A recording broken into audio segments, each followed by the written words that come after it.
The door closed behind me with a hollow echo that seemed louder than any shout could be. Travant and Kessia stood in the center of the room, their faces flushed with the heat of anger they could no longer contain. Their voices were sharp, cutting, relentless. What genealogy? What do you mean, mother? Travant's voice trembled between fury and confusion. Have you been hiding something from us all these years? Some shameful secret?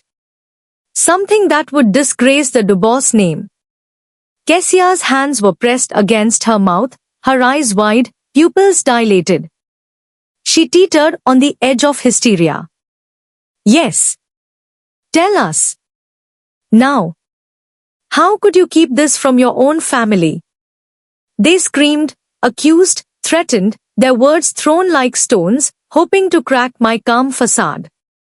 Threats of mental institutions, insanity, ruin, they hurled them all.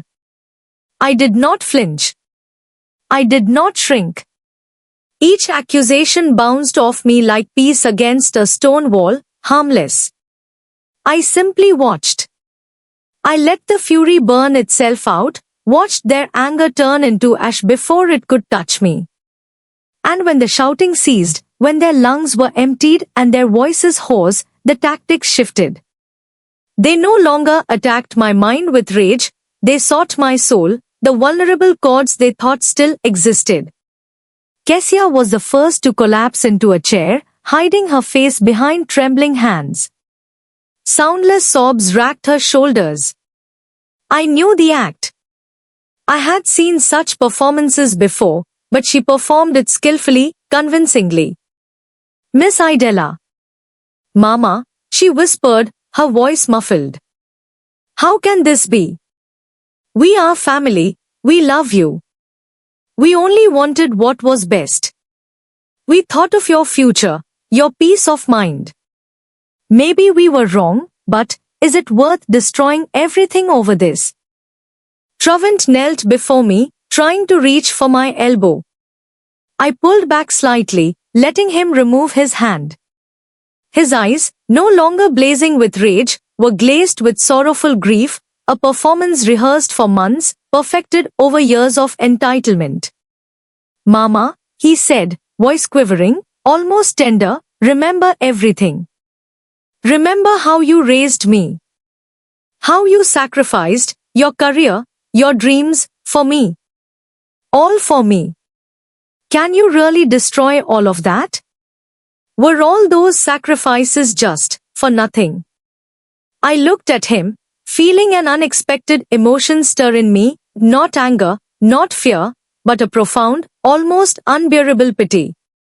Not for my son, but for the man sitting before me, a man whose entire existence clung desperately to a name that was never truly his. I said nothing. I let the silence stretch, let it sink into him.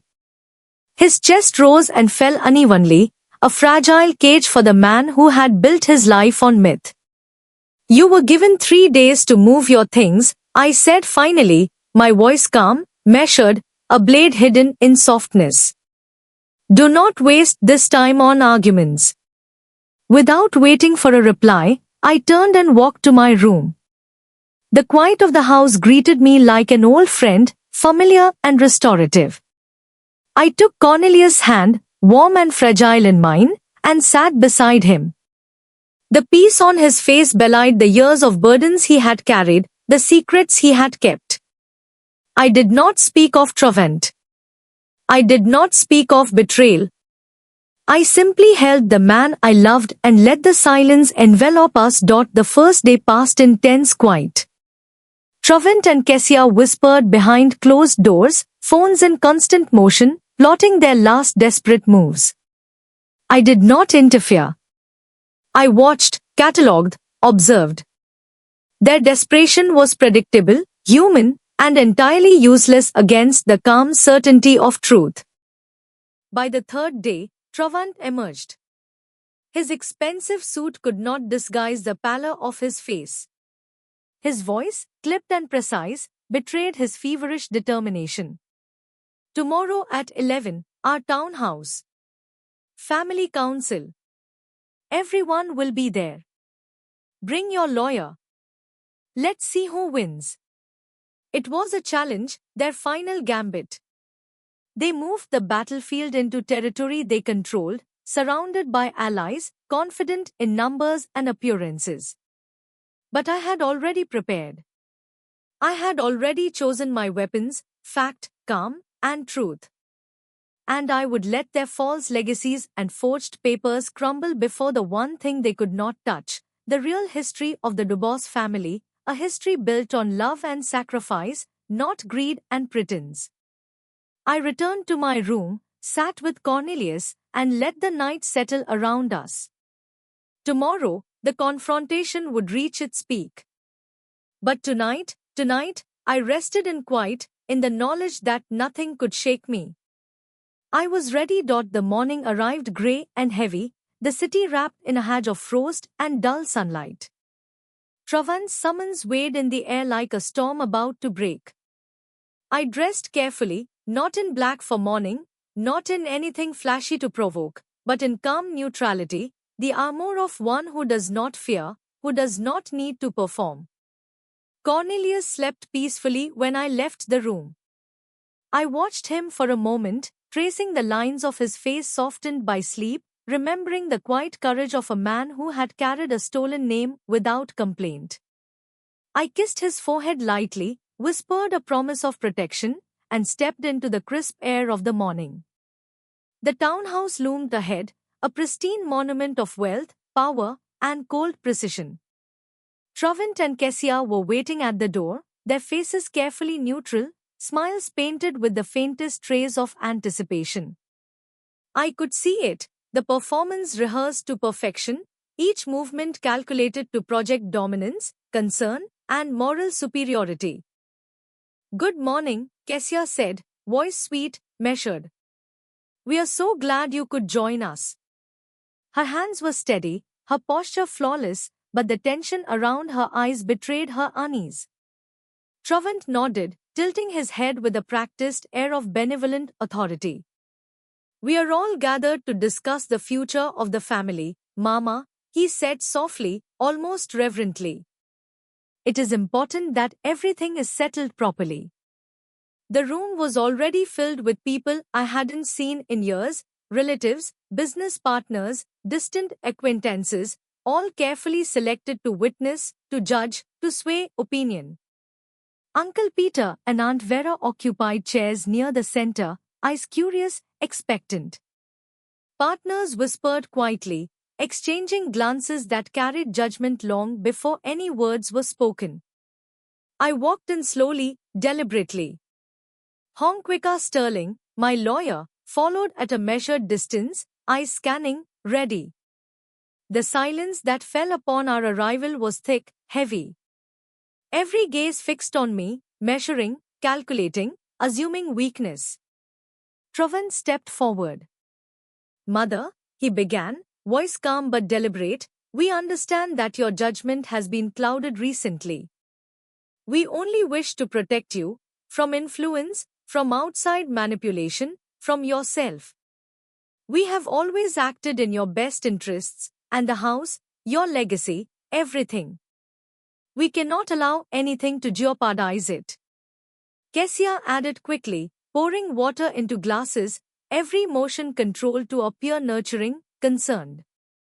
"Yes, Mama. We only wish for peace, security, and dignity. Surely you understand." I said nothing. I let them finish, watched the carefully constructed image of concern and filial devotion stand before me like a fragile statue. Every word, every gesture, was a weapon, and yet it was brittle against the slow certainty of truth I carried with me. Travant continued, his voice growing softer, more intimate, filled with rehearsed sorrow. "Remember, Mama. Every sacrifice I have endured, every burden, every struggle, all for the family, all for you. And now, to see it risked, it pains me beyond words." The words were venom dressed in velvet. They were designed to coerce, to manipulate, to stir guilt. But I had already walked past the threshold where guilt had any power over me. My calm was a shield, my knowledge a sword hidden in plain sight. Finally, I rose. Every eye in the room snapped toward me, expecting perhaps trembling lips, faltering speech, even tears. I gave them none of it. I walked deliberately to the center of the table, laying a folder flat with deliberate precision. The weight of expectation hung over the room like a storm cloud, but I did not falter. Let us move from emotions to facts, I said evenly. Facts are stubborn things. I opened the folder slowly, deliberately. Here is the document upon which my son claims ownership of the house. A copy of the forged deed lay before the assembled witnesses. Murmurs rippled through the room, subtle, careful, questioning. And here, I continued, placing a second sheet beside it, is the conclusion of a handwriting analysis confirming that the signature is forged. Additionally, a certificate from the notary archives confirms that the notary who supposedly validated this document died 2 years before it was signed. A heavy silence fell. Even Kessia faltered, her hands stilling, her carefully maintained mask cracking just slightly. Travan's expression tightened, his calm veneer beginning to fracture. These are facts, I said, voice calm, unwavering. Not accusations. Not guesses. Not insinuations. Facts. I turned slightly, and for the first time, all eyes met mine. And now, I said quietly, let me tell you the real story of the Dubos family. The true legacy that my husband, Cornelius, inherited, not by blood, but by love and trust. The legacy upon which all honor rests. I placed another letter on the table. Langston Dubos' handwriting, elegant and deliberate. A testament to love, duty, and nobility. I spoke slowly, carefully, letting each word sink into the minds of the listeners. This is a letter from Langston Dubos to his adopted son, my husband Cornelius. He saved him from oblivion, gave him a name, a life, a legacy. Not of property, not of wealth, but of love, of self-sacrifice, of integrity. I paused. Every face in the room shifted slightly, the subtle tension changing form. Uncle Peter's brow furrowed. Partners exchanged glances. Travant opened his mouth, then closed it. Kessia's hands shook, the carefully constructed performance crumbling in real time. This, I continued, voice steady, is the true Dubos legacy. Not a forged paper. Not entitlement. Not pretense. And it is preserved here, in truth, not in fraud. The room was silent. The air thick with disbelief, hesitation, and the slow dawning of reality. I stepped back, letting the weight of my words settle. Travant's triumphant mask had cracked, revealing a man unprepared to confront the truth. I will not argue further, I said. The facts speak for themselves. And in that silence, the first seeds of collapse took root. The silence in the room stretched, heavy and absolute. Travant's carefully rehearsed image of the dutiful, loving son had evaporated, leaving only uncertainty and fear. His chest rose and fell, rapid, shallow, controlled panic barely contained behind the remnants of his pride. Kessia clutched his arm, whispering something that I did not hear. Her once confident, graceful demeanor now resembled that of a cornered animal, her eyes darting to every witness in the room, searching for support, for rescue, for a lifeline that didn't exist. I allowed myself a slow, deliberate breath. Calm. Observant. I did not need to raise my voice. I did not need to shout. The facts themselves were weapons, sharper than any anger or tears could ever be. Travant finally found his voice. It was strained, brittle, trembling with a mixture of disbelief and rising desperation. These are insinuations. Fabrications. You can't prove anything. I've already proven everything, I said softly. And yet you speak as if denial could rewrite reality. The signatures are forged. The notary was diseased. The deed is nothing but a paper shield for greed. And the letter, I gestured to Langston Dubos's words, is the living testimony of truth, of love, of the real Dubos legacy. Not yours. A murmur ran through the room. Uncle Peter straightened, his eyes now sharp with recognition, reading beyond the surface of Travant's performance. The business partners leaned forward, their previous deference dissolving into scrutiny. The facade of the loving son began to crumble with terrifying speed. Travant's face contorted, a fleeting shadow of rage flickering behind his panic. You can't do this. The house, the name, everything we've built, it's mine. It is my inheritance. No, I said, my voice steady and calm, it never was. You inherited a name, yes. But a name without truth, without integrity, is nothing. You built your life on illusions, and now the illusions have been revealed. There is nothing left to inherit. Kesia's eyes filled with tears, not from sorrow, but from the recognition that the life she had carefully staged with Travant was collapsing around her. Her lips trembled as she whispered, Travant, what do we do now? He turned to her, his shoulders slumping, the air of confident authority completely stripped away. I don't know, he admitted, voice hollow, eyes darting toward the witnesses, desperate for their support. But there was none. The allies he had summoned for validation, friends, relatives, partners, were silent, uncomfortable, unwilling to stand behind a man whose lies had been so openly exposed. I took a small step forward, letting the gravity of the moment settle in. Look around you, I said, soft but piercing. The respect you demanded, the image you clung to, the so-called Dubos legacy you tried to manipulate, all of it lies in ruins. You are exposed.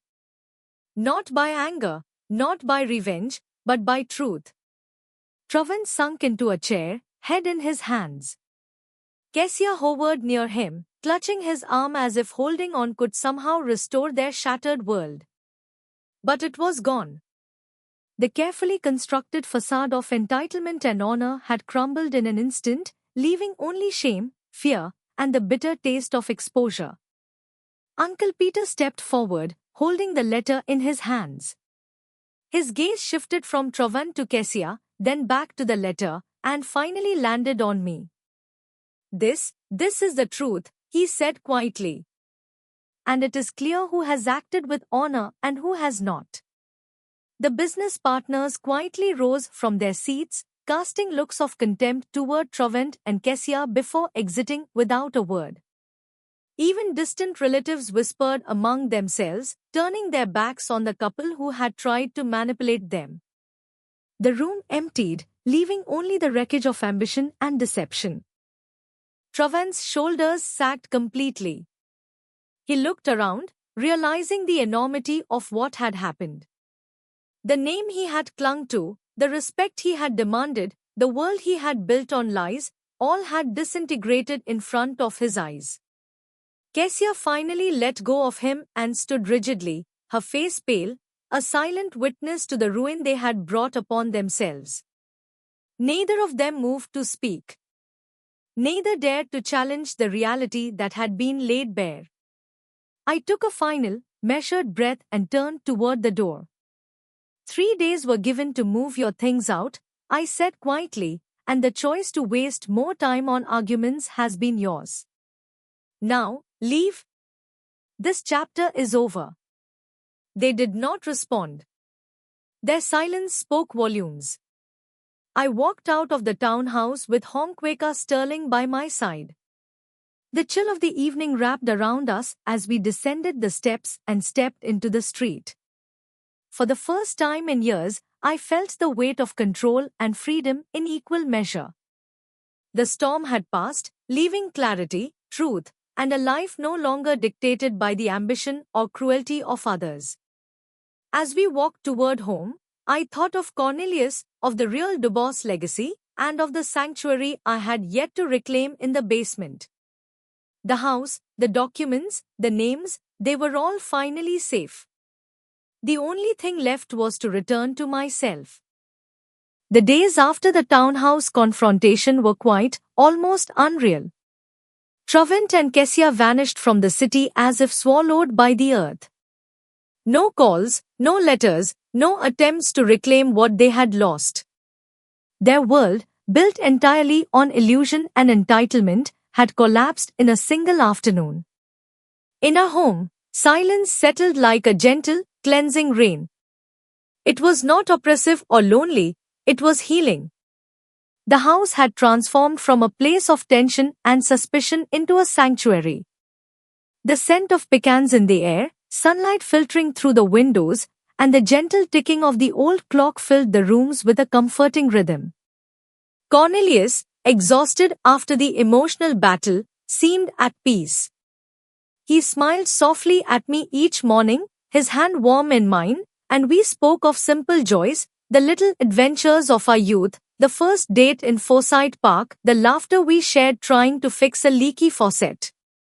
The past conflicts, the betrayals, the cruelty of others, all of it faded in the quiet intimacy of our shared memories. Summer passed, golden and warm. Cornelius' health waned gently, silently. And one quiet evening, with no fanfare, no struggle, he left this world in his sleep. I held his hand until the very end, feeling the warmth ebb slowly, peacefully. I buried him beside Langston Dubois, his adoptive father, in the small, serene cemetery that had watched over generations of our family. Two noble men, linked by love and courage, now rested side by side. I did not mourn the name, the house, or the betrayals, only the man I had loved for decades. My Cornelius. Trovent and Kessia were gone. I heard only whispers of their relocation to a small town in Alabama, where Kessia found a modest job, and Trovent disappeared entirely from public view. Their collapse was complete, their pride, their ambition, their illusions, all reduced to dust. I returned to the basement, the place where my rebirth had begun years ago. But it was no longer a prison. Workers had transformed it into a true sanctuary. Whitewashed walls reflected bright light, new pine shelves filled the space, and a sturdy work table now stood in the center. Here, I became the author of my own life. I laid out old photographs, letters, and documents, cataloging not just the history of others, but finally, my own. I opened a new leather-bound album. On the first page, I placed Langston Dubois' letter, a testament to love, nobility, and the true Dubois legacy. Next, I placed a small black and white photograph of myself at 20, sitting at a desk surrounded by tomes, glasses perched on my nose, smiling at the lens with delight and hope. That young woman had been buried beneath decades of obligation and sacrifice. Now, I was returning to her. Through 40 years of serving others, through betrayal and pain, I finally reclaimed myself. I catalogued my own memories, gave them meaning, and allowed myself the freedom to honor both joy and disappointment. For the first time in decades, I was simply Idella, no longer just a wife, a mother, or a caretaker. I sat by the small high window the workers had installed, looking out over the garden. The roots of the trees stretched deep, fallen leaves preparing the soil for new life. I placed a cup of Earl Grey on the windowsill, steam curling up and blurring the view like a watercolor. I took a slow sip. Quiet enveloped me. No past regrets, no looming threats. Only the present. Only peace. I was free, completely, absolutely, until my very last breath. And that was the story of my life, sacrifice, betrayal, and ultimately, freedom. A story of reclaiming dignity and choosing truth over illusion. Months had passed since the final confrontation. The house, once filled with tension and deceit, now breathed with quiet life. The garden flourished under the soft autumn light, leaves painted in gold and crimson. The scent of earth and pecans mingled in the air, a reminder that life persists, patient and enduring. The basement, my sanctuary, had become a place of creation rather than confinement. Pine shelves lined with neatly catalogued archives, old letters and photographs, a table at the center, and soft light from the high window transformed the room into a space for reflection and memory. Here, I collected not only the history of the Dubois family but the story of my own life. I revisited each photograph and document, remembering the young woman I once was. The 20-year-old history student with short hair, glasses, and a heart full of dreams stared back at me from the page. The obligations, betrayals, and sacrifices that had defined decades of my life were now reframed. I was no longer just a keeper of others' stories, I was the author of my own. The absence of Trovent and Kessia had left a vacuum of deceit, but it also brought peace. There was no gloating, no lingering anger. Only clarity. The past had served its purpose, and now I could live unburdened. I allowed myself to enjoy the simple pleasures I had long ignored, gardening, reading, the quiet company of Cornelius' memory. One evening, sitting by the window with a cup of tea, I reflected on the notion of legacy. It was not wealth, nor a name, nor a house, it was memory, truth, and the love one leaves behind. Langston Dubois had understood this. He had given Cornelius his name not for power or prestige, but to save a life and instill a sense of duty and honor. That was the true inheritance, and now it resided in me, not as a burden, but as a guiding light. I began writing my own account, blending personal history with reflections on life, love, and sacrifice. Every page was a reclamation, a conscious decision to frame my life on my terms. Each word strengthened the quiet joy that had taken root in my soul. The seasons changed. Winter's frost gave way to the first buds of spring, a reminder that renewal follows even the harshest trials. The garden bloomed, vibrant and resilient, echoing the transformation I had undergone. And in that stillness, I finally felt complete. Free from the weight of others' expectations, free from the shadows of betrayal, free to simply be Idella, scholar, keeper, and now author of her own destiny. I realized that the greatest victories are often silent, not marked by triumph or vengeance, but by the reclamation of self and the courage to live life authentically. I had survived, endured, and emerged whole. And for the first time, the future felt entirely mine. I closed my eyes, listening to the gentle rustle of leaves outside. Peace had settled in my heart, warmth in my soul. The story was no longer about what had been stolen or lost, but about what had been reclaimed, life, dignity, and freedom. The chapter of suffering had ended. The story of Idella, fully alive and fully free, had just begun.